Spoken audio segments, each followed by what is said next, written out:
Everyone, welcome to Science-Based Fitness. My name is Adam. Thanks for stopping by. In today's video, we're going to talk about some of the more rare, or maybe not rare, but less commonly discussed fitness tips that you don't hear as often. And no matter what your specific goal is, I'll probably touch on the topic, so stay tuned all the way to the end. And without further ado, let's get into this.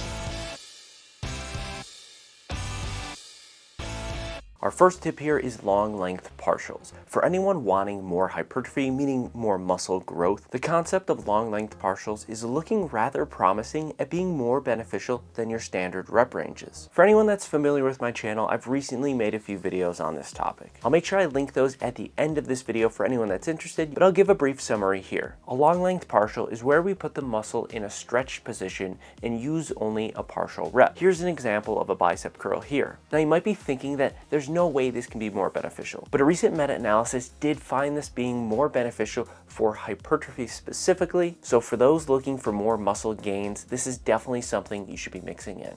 Tip 2, training smarter with major muscles. Now I see this so often with new gym goers, and maybe you're making this mistake as well. So many people walk into the gym and go right to biceps and then maybe triceps, and they really crush their arms. And let me explain why this might be setting you back when it comes to progress. We have what's known as synergist muscles. These are the assisting muscles. So when we do a pull down, the bicep is the assisting muscle, so the synergist muscle. But when it comes to this pull down, you're most likely feeling it in your bicep as you get closer to failure. And that bicep fatigue is one of the reasons why our arms typically give out or are the reason we stop first. So if we pre-fatigue the bicep muscles, we can't provide a proper stimulus to our back muscles. So if we simply change the muscle that we train first, we can add a more intense stimulus to that major muscle, and really at the end of the day, you don't add any extra time in your workouts, you're just rearranging movements, and you most likely could handle more load or possibly more reps. So this is why we should be training smarter, not harder.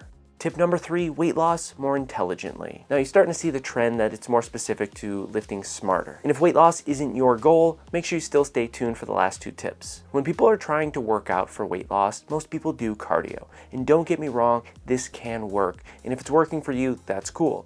Although I want to challenge the thought process here. Weight training should be part of everybody's weight loss journey. Building muscle has greater impact on weight loss than most people think. More muscle mass can increase the energy burn throughout the day, and that total might be small, but think about what cardio's for. It's to burn calories. Yes, there's cardiovascular benefits, and I think everyone should still do cardio regardless, but resistance training also burns calories, along with the added benefit of adding or possibly just maintaining muscle mass, depending on how low of calorie of a deficit you're in. And at the end of the day, there's no way around the fact that you have to be in a calorie deficit to lose weight. What happens for a lot of people is they focus so much on cardio, they end up losing, but a lot of that weight that they lose is muscle mass. That doesn't really give most people the aesthetic body type they're looking for once when they do succeed and lose that weight. We want to maintain as much muscle mass as we can. And maintaining more muscle mass typically makes it easier to keep weight off after you stop doing whatever type of diet you're on.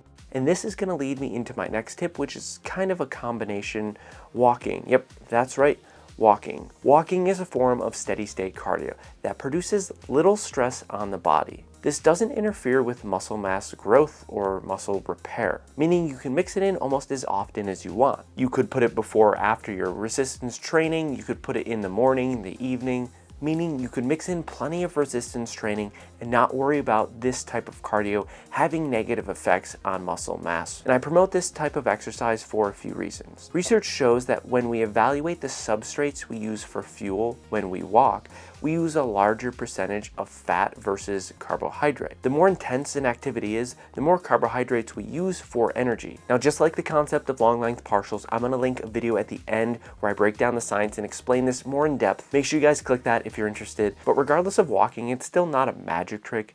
We still have to focus on the total energy expenditure because that's the main driver of weight loss. But I think walking is even just a good way for helping people maintain their current body weight. I want to give an idea on how you might mix this into your workout routine. Let's say we're someone that's trying to become more defined. And our typical week looks like this here. We do resistance training 3 times a week for 30 minutes. Cardio twice a week for 20 minutes at a moderate heart rate. Where could we fit in walking? Well, honestly, pretty much anywhere. Let's say we add in 20 minutes of walking, which is about a mile, We do that 5 times a week. At an appropriate speed, we're burning about 75 to 100 calories per walk. That could add an additional 500 calories burned throughout a week. Not crazy numbers, but if we're in a slight calorie deficit, our walking is just simply adding to the utilization of stored energy with little to no stress. And it might be just what you need to get those more defined abs.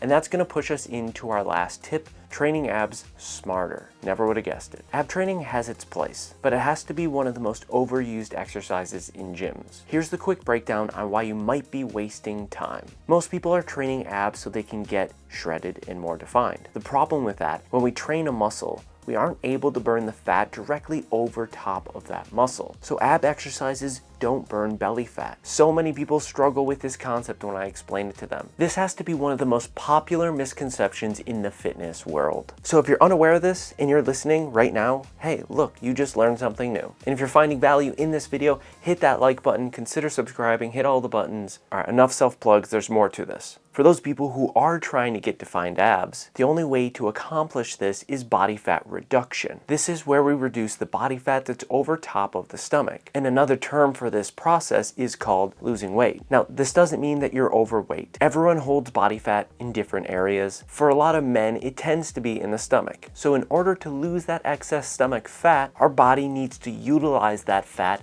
as energy. We do that by being in a calorie deficit and utilizing current fat stores, which eventually will come from the stomach. But the other reason ab exercises aren't great simply have to do with the size of the muscle. Bigger muscles burn more calories. Legs, shoulders, back, and chest all burn more energy and use more calories, which is going to help in that body fat reduction process. But those ab muscles are small and burn fewer calories. But that's a pretty big butt. You still want to do some ab exercises because you still need to maintain a strong core, and some isolation work will help add to the aesthetics in more defined individuals. So you don't have to cut abs out completely. Just don't make them the main focal point in your workouts. Ideally, if you're using proper bracing in standard lifts like deadlifts, squats, even a bench press, that can engage the core. So when you lift with that intent to brace those abs, you're working that core and you're building your ab muscles up that way. So to sum this up, how I use ab exercises is occasionally some floor isolation movements, but most of my core has been built through squats and much more what I would call functional movements. Got it? Good. Moving on. I hope you guys enjoyed that video. Right up here's my video on walking,